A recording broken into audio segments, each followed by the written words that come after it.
আজকের পর্ব হচ্ছে কক্সবাজার সমুদ্র সৈকতের কাছাকাছি। সাগরের গর্জন, পাশাপাশি এখানে ঘোড়াতে চড়ানোর দারুণ একটা কিন্তু মজা।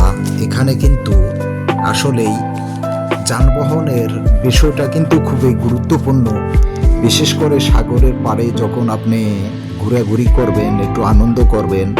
এখানে কিন্তু তেমন কোনো সুবিধা আপনার নেই, শুধু তার ভিতরে আছে শুধু ঘোড়া। তারপরে এখান থেকে আপনার হলো ছোট ছোট আপনার বালুর ভিতরে কিছু হুন্ডা সিস্টেমের গাড়ি আছে, সেগুলো তো বেশিরভাগই আসলে এখানে দেখা যায় হলো এই বিশেষ করে রিনানি বিউজ পাটুয়ারটেক বিজে কিন্তু ঘোড়ার সংখ্যাটাই বেশি দেখা যায়।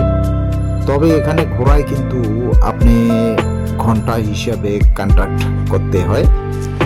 তবে এখানে বিশেষ করে বাচ্চাদের ওঠানোটা একটু ঝামেলা, কারণ হইলো উপরে ওঠানোর পরে সে পড়ে যেতে পারে, এরকম কিন্তু একটা আমাদের ভয় থেকে যায়, কাজ করে।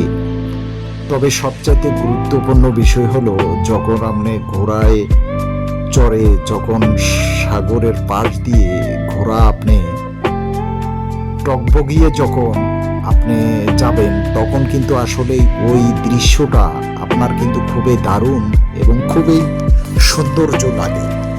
এই জিনিসগুলো মাথায় রেখে আপনি ওখানে যখন ঘোড়াতে উঠবেন, অবশ্যই আপনি কন্ডাক্ট করে তারপরে কিন্তু আপনি ঘোড়ায় উঠবেন, নয়তো আপনাকে তারা বেশি এখানে কিন্তু টাকা নেবে। এটা থেকে আপনারা অবশ্যই মাথায় রাখবেন।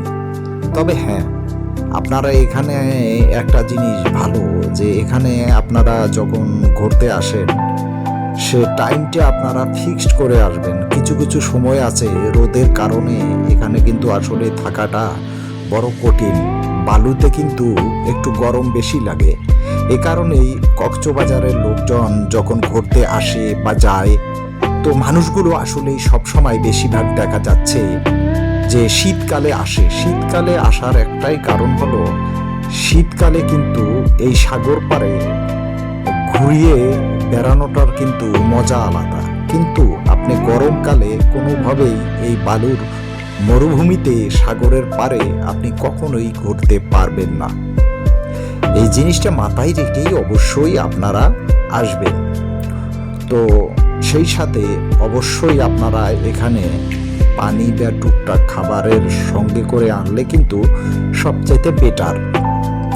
তো যে গাড়িগুলোর কথা আমি ভিডিও শুরুতে বলেছিলাম, সেই গাড়িগুলো হলো এই যে এখানে আছে আপনার এই গাড়িগুলো, আপনার এই হুন্ডার ইঞ্জিন দিয়ে কিন্তু বহনকারী গাড়িগুলো মানুষের এখানে কন্ট্রাক্ট হিসাবে আপনার কতটুক যাবেন ওই হিসাবে কিন্তু আপনাকে টাকা দিতে হবে। তবে আপনি সবসময় একটা জিনিস মাথায় রাখবেন, কন্ট্যাক্ট করে কিন্তু এখানে আপনি সবসময় ওঠার চেষ্টা করবেন, না হলে কিন্তু আপনার এখানে টাকা নিয়ে কিন্তু গ্যামজাম বা ঝামেলা হতে পারে। সেই সাথে অবশ্যই আপনারা এই সাগর পাড়ে আপনার বাচ্চা কাচ্চা অবশ্যই কাছাকাছি এবং সাবধানে রাখবেন, সমুদ্রের পার। তো বন্ধুরা, আপনারা ভিডিওটা দেখে যদি আপনাদের একটু ভালো লাগে, অবশ্যই আপনারা সাবস্ক্রাইব এবং শেয়ার করবেন। পাশাপাশি আমি নতুন ইউজার, অবশ্যই আমাকে সাপোর্ট করবেন। সবাই ভালো থাকবেন, সবার সুস্থতা কামনা করছি। আল্লাহ হাফেজ।